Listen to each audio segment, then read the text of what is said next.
everyone. Welcome to another episode of Ruby for All. I'm AI Andrew, and this week we have a special crossover episode from RailsConf 2024, where Julie joined Elise from the Ruby on Rails podcast, Jason Sweat from Code with Jason, Joël from the Bike Shed, and Drew Bragg from Code and the Coding Coders who code it.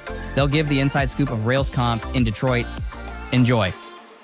We are live from RailsConf Detroit. My name is Elise, and I live in the city. My name is Drew, and I do not live in the city.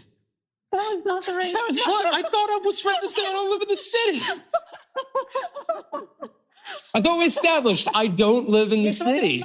You're supposed to go last. Well, and everybody else lives in the city. We are professionals. This is a professional podcast. Obviously. Very, very professional. You're listening to a special crossover episode here live at RailsConf Detroit. I'm Elise. I host the Ruby on Rails podcast. I am Drew. I host Code and the Coding Coders who code it. I'm Julie, and I co-host the Ruby for All podcast. I'm Joël Kenville. I co-host the Bike Shed. I'm Jason Sweat. There is another person here. And I host the Code with Jason podcast. Are we supposed to do last names? I'm Drew Bragg, and This went off the rails real fast. pun intended, because we are at RailsConf. Did we lose the city bit? What is the city bit? All right, let's bring it back in. So we are live at RailsConf Detroit. How's it going for everyone so far? It's going great. I'm having a blast. I'm enjoying seeing my friends in person. They did a wonderful job with this conference. There's plenty of water. There was a minor coffee incident this morning where there was a half-hour gap where coffee was not available. But other than that, it has been awesome so far. Wait, did you go to a different conference where there wasn't enough water? Yeah. We're going to talk after this episode about what Was it a Atlanta conference was like. in the desert? It was not. It's a long story. We're not getting into it. Julie, how's your conference going? I've been looking for water for an hour. When I gave my workshop, I was surrounded by, no exaggeration, 7 bottles of water. There's so much water. Jason, how did your workshop go? Good. As I mentioned, there was a lot of water at the podium for me to drink in case I got extremely thirsty. But I gave a workshop on TDD for absolute beginners, and I focused mainly on the specification development stage, which is something that is rarely, almost never talked about. People think about TDD as something you do on a computer with code, but even before that, you have to think about what you're even gonna do. And it makes it much easier to write your tests when you've decided what your specifications are, because then you can just translate your specifications into tests. That was my workshop. That's a really interesting point, because one of the things that I say about TDD is that, yes, it's a testing tool and it's verifying your code, but it's also a thinking tool. It's also a way to think about what you're going to do and how you would interact with it from the outside. So it's interesting that you're saying, yeah, that's part of how you should be thinking about testing, is thinking about it at the specification stage. Yeah, so I warned everybody at the beginning, this probably will not be the workshop that you were expecting. Because we didn't actually do any TDD in the workshop. We didn't have time. I didn't know if we would or not. Turns out we did not, and that's fine. We just spent the entire time on specifications. And just real quick, the project I gave everybody was a recipe scaler. So you have a recipe, let's say there's 3/4 cup of flour in the recipe. And then the user says they want to double the recipe. Well, how do you want to handle this? 3/4 times 2 is, we would express it as 1.5. But if you just literally multiply 3/4 by 2, you get 6/4. Do we want to add something to translate improper fractions into mixed numbers? And 1 cup might become 2 cups. We want to worry about pluralization. So I had everybody decide what's in the scope and not in the scope of this. And nailing down what's not going to be in the scope is just as important as saying what we are going to do. Right. And that's a step that, again, gets skipped a lot. Yeah. We just have a relatively vague idea and then we jump straight into the coding. But this saves a lot of time if you decide what you're going to do before you start doing it. Makes a lot of sense. That's awesome. Definitely sounds like a workshop I should have attended, and I didn't. The good news is this year they recorded all the workshops. Oh, really? So we'll be able to watch the workshops. That is really after. cool. Workshops are always the priority for me. They don't record those, but then they said they're recording them this year. So I felt a little bit better about not being able to attend all of them. Joelle, you're speaking on the last day, right? Yes, tomorrow, as of the date of recording this. That's true. Yep. Are you feeling good about it? Feeling the nerves right now. Okay. All right. I'm giving a talk on building a D&D character sheet using Turbo. Oh, cool. And how to layer in a little bit of dynamic behavior into a regular Rails app. Very cool. I'm excited for the dual nerd path you've got going on, Dungeons and Dragons and programming in the same thing. It's going to be a nerd heavy room. Looking forward to it. The real question is, what's the current character you're running? So for the talk, it is a gnome named Glittersense. Okay, nice. I like that. If you want to find out whether he's able to successfully take down his arch nemesis, the bandit chieftain, you'll have to attend the talk. Okay. Okay, which people who listen to this and are here right now, but by the time this comes out, they'll have to go and see it on YouTube. Yes, because the talks are also recorded. Yes. Talks are- As always. Julie, you were on the program committee. What was that like? Or is like. Or what is it Yeah. like? What's your conference experience been like being on the program committee? That's a big question because there's also the period of time up until the conference, and then there's the duration of the conference. So what would you like me to answer first? Let's start with the duration of the conference. How has your conference been being on the program committee? Yeah, so my role is speaker liaison, and that Okay. means I'm responsible for, by the way, did I give you my spiel? I explained that I'm a speaker liaison, and I let you know that if you need any help, you can reach out to me. Yeah, good to hear that. You just got it. So there you go. So that's basically what I do for all of the speakers. We also put all the waters out for the speakers to ensure that the speakers are well hydrated. Overly. So you've had a lot of access to water this whole time. Yes, until I came up here Until you for came the up here. podcast and I couldn't find the water fountain. Someone should tell the speaker liaison. Yeah. There was an announcement made at the start of RailsConf, and I think a lot of people have a lot of feels about it. I know I have a lot of feels about it. How are we feeling in this group? About this being the second to last RailsConf. The next 2025 will be the last RailsConf. They're going to focus purely on RubyConf. I think it makes a lot of sense. Obviously, there's a lot of feelings. I'm bummed. I love RailsConf. It's an opportunity to see all of my friends, and I've been going to a lot of them. So I'm definitely going to miss it, but I do think it makes sense with the popularity of Rails World, with how much other work that Ruby Central does. The best explanation I heard was RailsConf was not supposed to be something that Ruby Central does, because Ruby Central is supposed to focus on Ruby. So it does make sense. It is just from a nostalgia standpoint, it's sad that this is going away and we're going to have to do things differently after next year. But it does make me very excited for 2025 because it'll be a giant party. I think for me, I have a lot of feelings about it because I think for me, RailsConf has been a thing pretty much the entire time I've been a Rails developer. Feels a little bit like end of an era kind of. But also, we still have RubyConf and we still have all the friends. The real RailsConf is the friends we made along the way. Yep. How about you, Jason? How are you processing the thoughts and feelings? Well, it's a lot happening in the world. There's a lot of new conferences in 2024.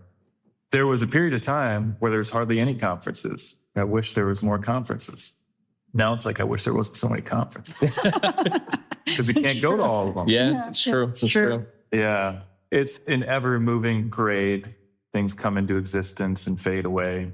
Sure. It happens. Yeah, I think change is the only constant thing. Yeah. It's exciting to see a lot of the local conferences taking center stage. And it's a bit of a change in role for Ruby Central as well. They still manage the sort of national RubyConf, but I know that they're wanting to step into more of a supporting mentoring role for these regional conference organizers rather than organizing another second big national one every year.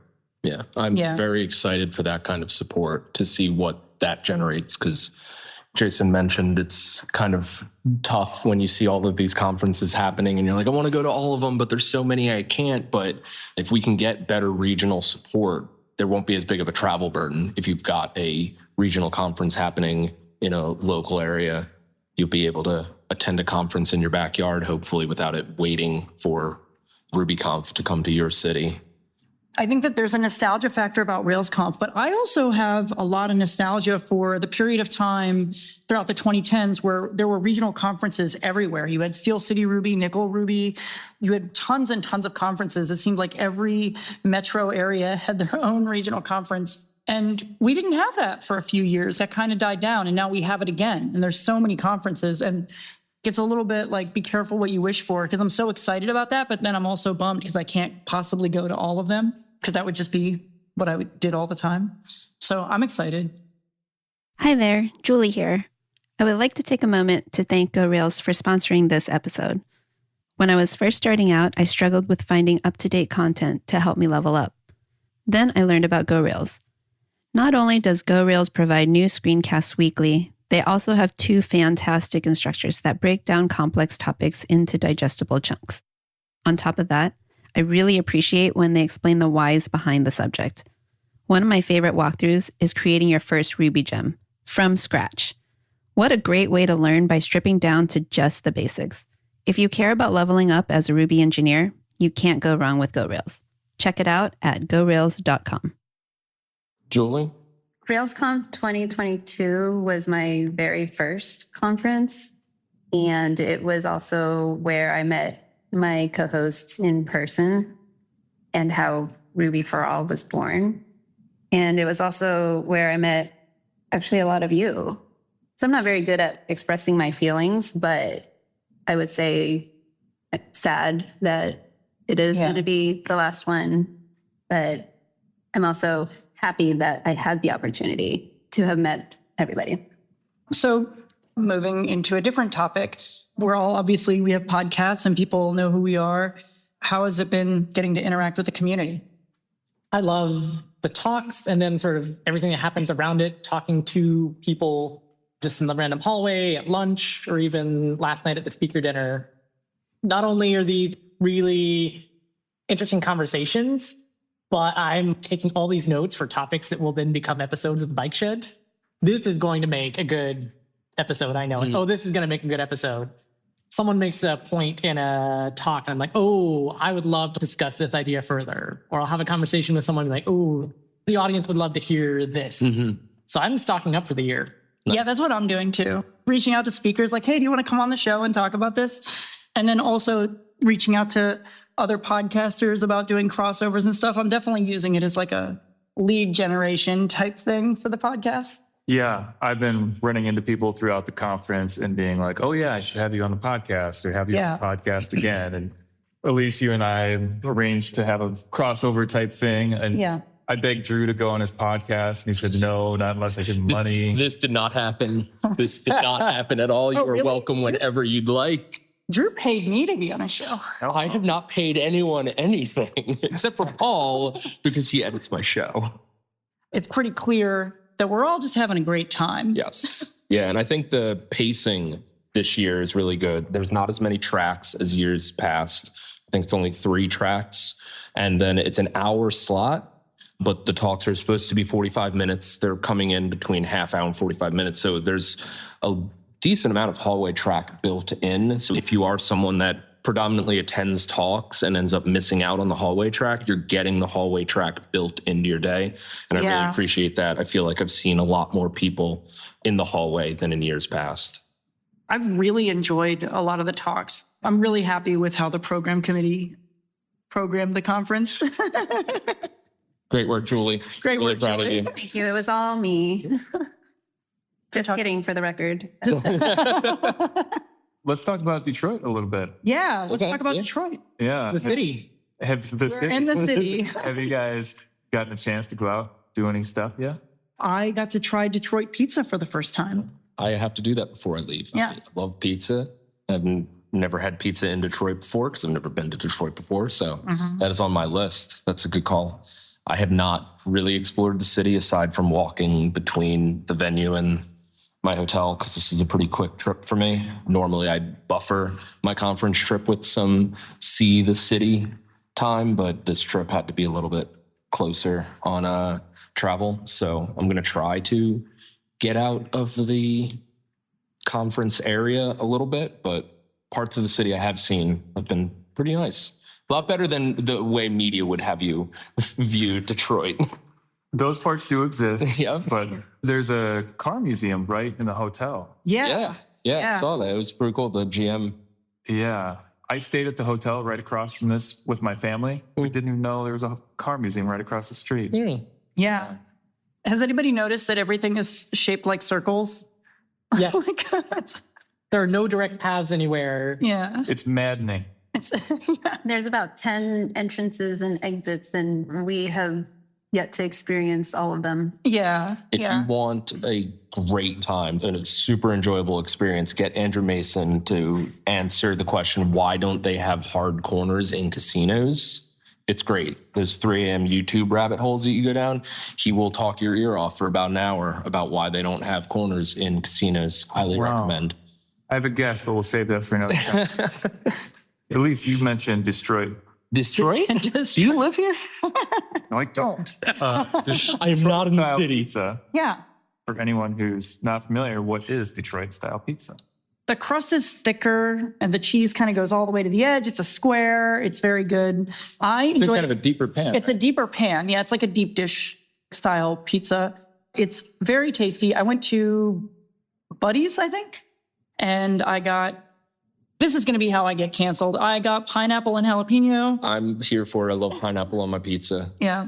Wait, is there something wrong with pineapple on pizza? Allegedly. Allegedly. But those people are wrong. Yeah, those people are very wrong. Andy told me I had to find an Italian and apologize for putting pineapple. Well, I'm an Italian, and you don't need to apologize to me, so Andy can fight me. So I'm going to eat pizza tonight. Okay, awesome. There's this place, I don't know if it's super well known. I think maybe it's kind of well known in Detroit. It's called Sapino's. Okay. I went there one of the times that I visited Detroit in the past because, by the way, dear listener, I am from Michigan. I live just across the state from here. Not in the city. Not in the city. Not in a city. Not even in. I live in technically a village. For real. I don't know why that's so funny. I don't know why it's funny either. It's just funny. There's like huts and stuff. But Sapino's is not Detroit style pizza. It's Neapolitan style pizza or something like thin, small pizzas. And last time I went there, I don't know if you guys have ever had this, but it was pizza with an egg on it. Wow, that's a new one for me. Yeah. How was the egg cooked? Not very much. Oh, interesting. Yeah, just crack the egg on the pizza, put it in the oven, and the egg gets partway cooked, but it's still pretty gooey. So not for everybody, but I personally like it. So at this point, most everybody knows that I'm originally from Pittsburgh, and Pittsburgh has a old church that's now like a brewery / pizza place. And they have a pierogi pizza where they put pierogies on pizza, and it is amazing. Basically just all carbs and starch, but it's delicious. Well, here's the thing about pizza. Pizza can be a food in and of itself, right? It's cheese and sauce and dough, but it can also be used as a vessel for other foods. That's why you put toppings on them. There are no wrong toppings for a pizza. Name one. Lettuce. You've never had a taco pizza? That has lettuce on it, and it's delicious. Is there such thing as like ice cream pizza? There is actually, pizza? There are dessert pizzas where the crust is more like a graham cracker-y thing, and it's got ice cream on it, and in Europe they put corn on pizza. Yeah, again, it can serve as a vessel for eating other foods. Sure, why not? Sure. Pineapple's a fruit, and it's delicious on pizza. Tomato is a fruit, and it's the primary ingredient on the sauce. In the sauce. In the sauce? It is the sauce. But well, there's other things in the sauce. So you can put tomatoes on it too. Joel, any controversial thoughts or feelings on pizza? Joel is really quiet about this pizza discourse, and that makes me nervous about what his pizza opinions are. This is what is actually going to get me canceled. I have tried Detroit style pizza, but I tried it in New York.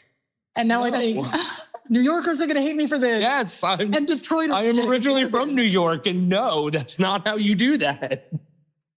Until now, observability was metrics, logs, and traces.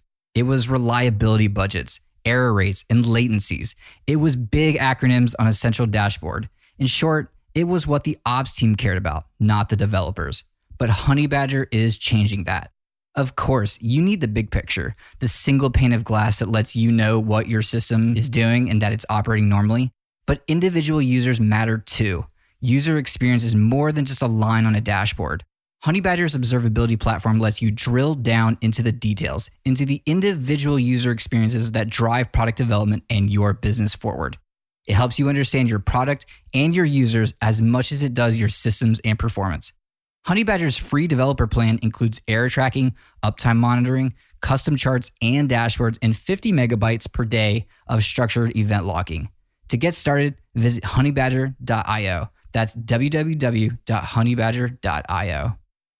Speaking of New York, what's the deal with Coney Island hot dogs in Detroit? Oh, I don't know. So I'm a vegetarian, so I know it's a thing. But I had a vegetarian Coney hot dog last night. Where'd you go? Those were vegetarian? Well, at the speaker dinner. Yeah. Forgot what I was saying. Yeah, there is a Detroit-style hot dog, kind of like there's a Chicago dog, but I don't know what Detroit. It was basically a hot dog and it had meat on it. It was sort of like a chili dog, but it wasn't straight up chili on top. It was just some meat and other things. It was delicious. I just didn't know it was a thing. Drew, how many hot dogs do you think you could eat? Over what period of time? One continuous sitting.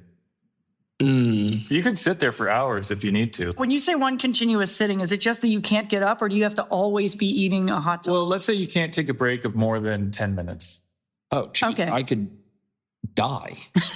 Like I have this problem where I actually have to log all the food I eat in order to maintain the weight that I want. You know how you eat and then you're like, I'm full, I'm good now, and you push the plate away? That doesn't happen with me. I don't stop eating until the food is gone, and then I go find more food because I never feel full. I never feel satiated. And I don't know why, but unless I am actively sitting there going, okay, I just had a slice of pizza, that's this many calories, cool, I'm good for this meal, I'll just eat until I'm sick. I have the opposite problem as you, which is that I'm on the bike so much that I basically have to force myself to get enough calories to offset what I'm burning. I have the same exact thing as you, Drew. If there's food in front of me, I'll eat all of it. And if more food appears, I'll eat all of that too. Yep. So how many hot dogs can you eat in one sitting? If I was actually trying to eat as many as I could, maybe like 10. That's it? 10? That's it. That's a lot. That's I feel like I had, how many did you eat? I feel like I had 10 last night at the speaker dinner, plus the falafel and the fries and a lot of alcohol. This is leading to? We're not having a hot dog eating. Okay, Joel, how many hot dogs do you think you could? 2 on a good day? I was going to say. You couldn't eat 3 hot dogs? I bet you could eat 3. I'd feel terrible afterwards. I didn't say you wouldn't.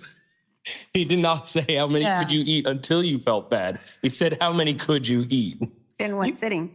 I would need to go to the hospital after I ate as many hot dogs as I could, but I'd still do it. Yeah.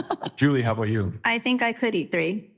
Only 3. Yes. Well, I feel like you're asking the 2 smallest people on the planet. My son, when he was 5, could eat 4 hot dogs. Well, that's a 5-year-old. They have bottomless stomachs. there are a couple places near me that do veggie dogs.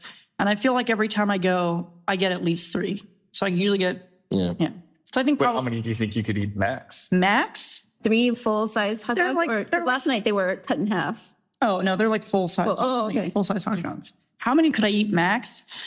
I feel like I get to 5 and I'd be like, okay, I want to stop. I can respect that. You two need to work on your hot dog consumption. Wait, but how many have you all had the most of at once?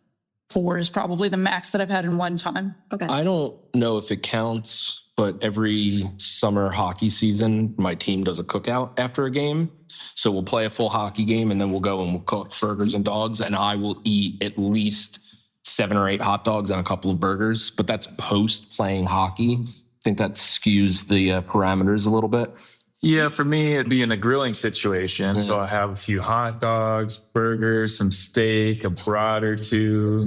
I'm hungry. We're now all Where are we going for dinner? Yeah, we're now all food bloggers. That's like This is now a food podcast. yeah. You know what? Food and the fooding fooders who fooded. We're turning to do- computers. You go ahead, Joel. Food for all. Food for all, yeah. The food shed? The Food on Plates podcast. What you need to do is Encode with food. Sorry, go ahead. No, it's food with Jason. It would be food with Jason. Food with Jason. Maybe it's food with food. Well, he already does that. He does his soup episodes.